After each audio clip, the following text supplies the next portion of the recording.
All right, guys. Welcome back to the Bryce Bible Podcast. You'll have to bear with me because I have some sort of a thing in my throat, so I'm probably going to be talking a little slower, probably coughing a little bit. So bear with me. Today's going to be a lot shorter due to what I'm going through, and because y'all probably don't want to listen to me rambling on while I'm coughing for too long. So we're going to talk about Lamentations chapter 3. And we're going to talk about kind of a flip side of the coin of the crux of this passage. So Lamentations 3, written by Jeremiah, he's talking about all of the affliction he's seen, all of the tribulations that Israel has gone through. And verse 3, surely against me he is turned, talking about God. He turns his hand against me all the day. My flesh and skin he has made old. He's broken my bones. He's built against me. He's compassed me about with gall and travail. So Jeremiah is in a really bad spot. Jeremiah is going through it. Jeremiah's suffering big time. First two verses of the passage. I am the man that has seen affliction by the rod of his wrath, God's wrath. He has led me and brought me into darkness, but not into light. And I think that's really relatable. I don't know how many times we have felt like what happens to us is God just forsaking us and leaving us be. And now that doesn't come close to the amount of times that we turn our backs on God and forsake on God. And I'll talk about that a little bit more later. But verse 8 says, when I cry and shout, he shuts out my prayer. Verse 12, he's bent his bow and set me as a mark for his arrow. Verse 17, you have removed my soul far from peace. Far from peace. I forget prosperity. And I said, my strength and my hope is perished from the Lord. So this man, this prophet who literally spoke to God, is saying, my strength and hope is gone from the Lord. The Lord no longer hears my prayers, hears my cries. He doesn't talk to me anymore because of the affliction that he's suffering and his nation, Israel, is suffering. Verse 19 and 20, remembering my affliction and my misery, the wormwood and the gall. Again, an interesting callback. Wormwood, used here in Lamentations 3, verse 19. We can read in Proverbs chapter 5, it's describing the strange woman and how her ways begin as it uses honeycomb and oil as the two things that describe her, which back in that day, those were like two of the most pleasurable things you could enjoy, and rare as well.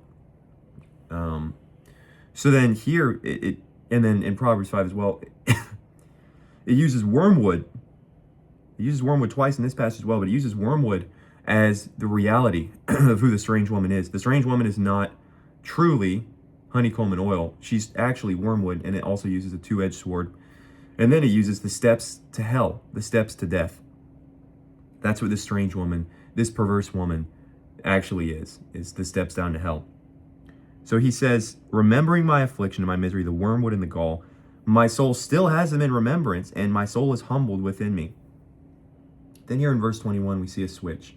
We see a switch of Jeremiah's tone.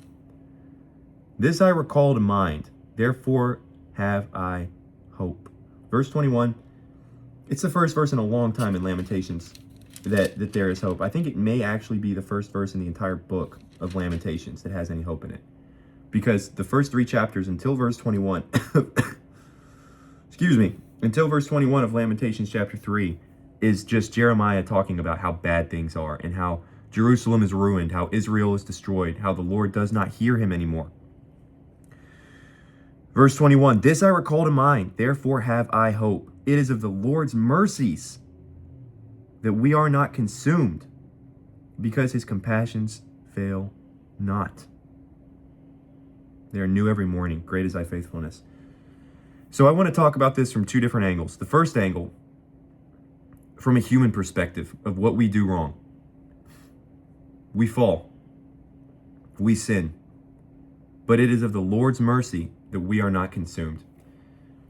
The things we do warrant hell. Every single sin. Every time you or me, we go and decide to do something that is against this word, that warrants us hell. And it is of the Lord's mercy that we are not consumed. Jeremiah, the man who was spoken to by the Lord, he wrote 2 books. he is talking about how the Lord is no longer, he feels like the Lord is no longer there. He feels like the Lord has left him, has left his nation. And yet he says, it is of the Lord's mercies that we are not consumed, because his compassions fail not. So, in our sin, in our failures, in our struggles, where we fall, we could have fallen so much worse if it were not for the grace of God. And I think that's an aspect of our walk with God that we oftentimes forget, is that as believers, we still fall into sin, and our job is to pray for forgiveness. Our job is to go forth and sin no more, first of all. But it's of God's grace that we don't fall completely into the ways that we used to walk. It's of God's grace that we don't do the same things we used to do. Because before Jesus, before our change in our hearts, in our lives, we were different. We did different things. We followed different gods. We created different gods. And we chased those things. Like Solomon says in the book of Ecclesiastes, we did whatever we wanted. We went wherever we wanted. We followed whatever gods we chose and deemed worthy. And it is of the Lord's mercies that we are not consumed, that we don't fall back into those ways completely.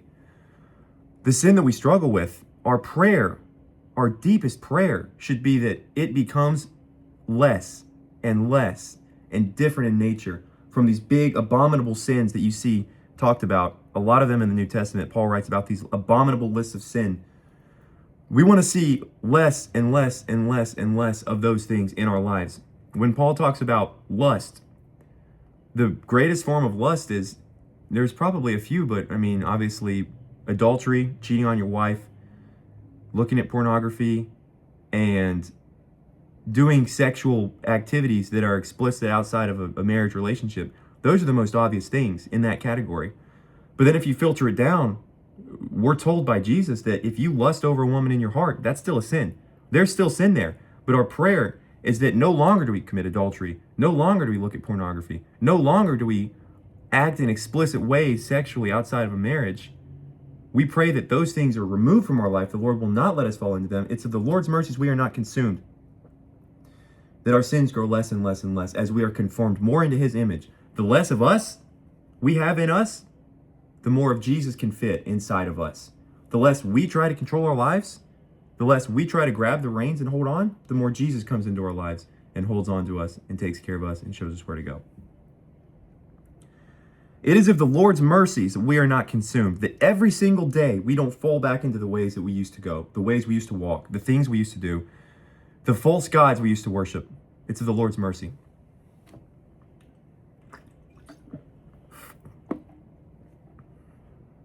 And it's encouraging. In verse 23, it says that these mercies are new every morning. Every day, every single day. You have a bad day, the Lord's mercies are new tomorrow. Every morning, his mercies are new. Verse 24, the Lord is my portion, saith my soul. Therefore will I hope in him. The Lord is good unto them that wait for him, unto the soul that seeks him. It is good that a man should both hope and quietly wait for the salvation of the Lord. So one side of this coin is, it is of the Lord's mercy that we're not consumed, that we don't fall into the same sin we used to fall as we used to fall, because the Lord has given us strength. But then the other side of this coin is what I mentioned earlier. That one sin, one sin damns us to hell. And we sin every single day. Myriads of times a day. Look at it from God's perspective. If you had a creation that you made, and you look down and they're doing the exact opposite of what you created them to do, that you told them to do, that you showed them to do, wouldn't you want to take a blowtorch and just destroy them? And yet he doesn't. Yet we sin, yet we chase false gods, and we don't want him. We don't want his ways, and he doesn't destroy us. And more than that, he still communes with us. He still walks with us in our lives. This passage is remarkable because of what Jeremiah has gone through. And in all of this, he remembers. He has I wonder what it looks like for Jeremiah, because there's clearly a switch here. But he says, this I recall to mind, from all the horrible stuff into this beautiful word of what God is, explicitly what God is. I wonder what happened to Jeremiah. I wonder if the Lord showed him something. I wonder if he just remembered the words that he had written, that he'd heard in his heart from the Lord. I don't know what happens, but he has a switch and he remembers these things to be true. Israel was so full of sin, and that's us. We can look through this passage of all the different things Israel did. It is eerie. All the things that we do, that Israel also did. And you can read pretty much through all of Isaiah and Jeremiah and Lamentations and Ezekiel and a lot of the prophet books and just read about what a mess Israel was. It was terrible. But that's us. That's what we do. We preach, oh man, these stupid Israelites that chased after false gods, that Korah created them this golden idol and they worshiped it. They're so stupid. Why would they do that? Why? Then we do it. We go back to the ways that we used to love and used to be before Jesus. And we do what the Israelites did. What the Hebrews leaving Goshen did in the wilderness. My pastor said this week, but many Israelites left Egypt. But that doesn't mean they got to the promised land. We're called to work out our salvation with fear and trembling. And we cannot live in the ways we used to live as new creatures, as new creation. I'm going to stop there at verse 26. Lamentations 3 is beautiful. Last verse I'll read. Verse 31 and 32, for the Lord will not cast off forever, but though he cause grief, yet will he have compassion, according to the multitude of his mercies. It is of the Lord's mercies that we are not consumed. We are so sinful. We are so despicable.